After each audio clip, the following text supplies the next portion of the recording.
Oh, on the work requirement. Yeah, I'm Okay. sorry. I was going to say the language on the eligibility piece seems quite a bit different. It is new. Yeah, Okay. that's absolutely new. The out-of-state payment obviously is pretty simple, straightforward. The work requirement language is the same. Okay. The appropriations language is new. Okay. Now, so talking about the eligibility language, I mean, am I correct in interpreting this as pretty much undoing what voters passed with Medicaid expansion? Because what voters passed was something that said, we don't get a choice in the matter, we're expanding Medicaid. And this would say, no, actually, we're going to leave it to the legislature who has chosen not to expand Medicaid for the last 10 years, right? This would pose another question to the people of Missouri. Would you like to give the General Assembly the ability to appropriate for Medicaid based on population, which could potentially exclude the expansion population? So do you want to have the ability to undo what you just voted for? Well, I mean, do you want the General Assembly to be able to prioritize, various populations within the Medicaid program rather than having one or not? But what they passed last year explicitly said, we don't get the authority to single out this group and cut them out of benefits, correct? It's They're deleting that language. Said right that those folks are eligible and will receive benefit. And it also said that no greater or additional burdens or restrictions on eligibility. I mean, that's the language that they just put into the Constitution, and now you're taking it out and saying, actually, let's do the opposite. I'm giving the people the ability to take it out, should they choose to. Okay. Yeah, and truthfully, I think if people are given that choice by itself, I'm very confident that they will say, no, we voted for this, we made a decision, stop. But we'll see. I am curious, the out-of-state payment part, am I understanding right, that is just the Section 36E sentence about reimbursements to providers for services to persons who are not residents of the state? Say that again. 36E, is that the out-of-state? That's the entirety of the out-of-state payments portion? Yes. Okay. Yes. It's just that sentence. Are there any other circumstances in which out-of-state residents receive coverage? Not to my knowledge. Okay. And are those residents actually getting Medicaid coverage, or are just the hospitals being reimbursed for services provided to them because of a complex system that Medicaid is funded by by the federal government, and we get a lot of money from the feds, and so we make sure the hospitals are made whole for services they provide to those folks?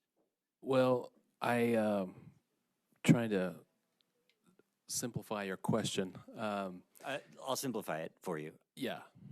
Are those people actually covered by Medicaid? Are they Medicaid recipients? They are Medicaid recipients of their respective state. Of their states, yes. Not of ours. Right. They're not enrolled in our Medicaid. But they become beneficiaries of Missouri Medicaid when they receive services that are paid for by Missouri Medicaid. Okay. So they're, I guess they are recipients in that way. Yeah, but they're not enrolled in our Medicaid. Right. They're enrollees of their respective state. Okay. So do you think that that's the most important piece to you of this entire HCR? I think the budget piece is the most important. The out-of-state payment, we're working through that. Like I said, I think this may not be the mechanism with which that out-of-state payment is ultimately ended. Okay. I think it's good to put it in place anyway. I think it's good to have that requirement so we don't do that again. But the budgetary piece is the most important in my mind because it enables us to protect the other priorities of the budget if it should come to that. So then can I ask, why is the budgetary piece last in the question that people would see on the ballot? And first is the sentence, limit Medicaid benefits to Missouri residents. I think, the ballot language is designed to make it easily understood and these are all important components. I wouldn't say that none of them are not valuable. But as the chairman of the budget committee, obviously, when I look at the Medicaid program, I think about the budget. So that's my personal opinion. Do you think the most important piece should usually go first on the ballot? Well, I think my opinion isn't really the only one that would dictate which are the most important parts of this This is your bill program. Right? You put this bill forward. Sure. And but you I think it's the most important piece? People would disagree about what's most important. Again, I offered. So do you think that most people will think it's more important to get rid of that reimbursement situation we have for out-of-state folks that use hospitals that are on Medicaid? Or do you think that most people would consider undoing Medicaid expansion to be the most important piece of this, or work requirements for that matter. Well, gentlemen, this doesn't undo Medicaid expansion. Okay. So take Create the exception to that. budgetary authority for the legislature to undo Medicaid expansion, despite passing a constitutional amendment that said that the legislature couldn't do that just last year. Which do you think that Which do I voters think is would most more important? I don't know. Honestly, it's, I think the work requirements would be more important to some people. But you chose not to put what you believed is most important first. Gentlemen, I didn't really, as I'm thinking through, I think they're all important components. I want it to be easily understood and, to be straightforward about the various pieces of it. I don't know that reconfiguring the order in which those are mentioned is necessarily, I don't know. I mean. Okay, well, let's talk about easily understood then. Limit Medicaid benefits to Missouri residents. If I'm just a voter and hadn't been sitting in this and read this whole thing, what I would think that you're telling me is that right now, we've got out-of-state people enrolled in Medicaid in Missouri.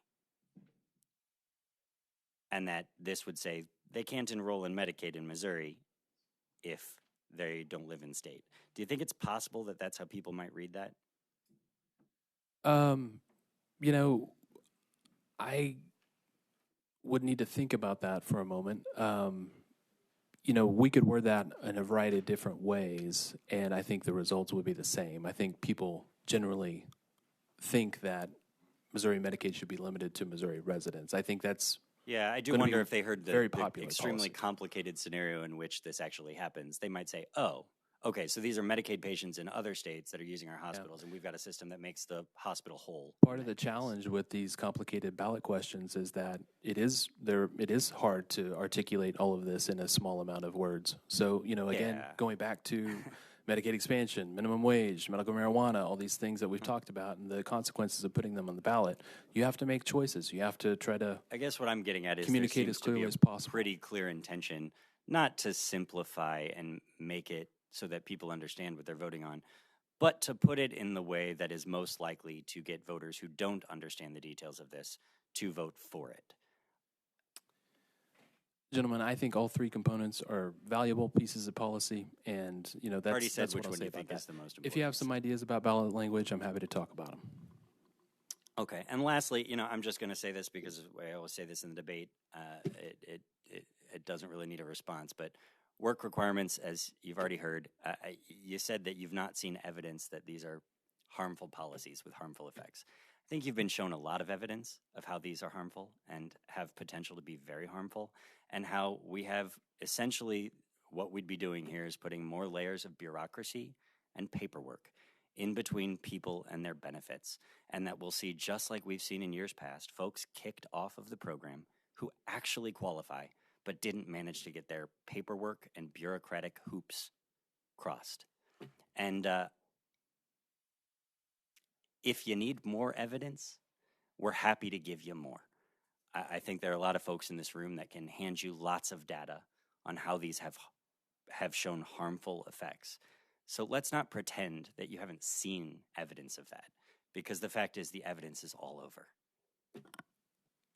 And the same is true of kicking folks off of Medicaid and not expanding, because we've seen in states across the country, the health outcomes for the folks that live there are dramatically different in the states that have expanded and those that haven't. But thank you. Representative Shields, you're recognized for an inquiry. Thank you, and thank you, Mr. Chair.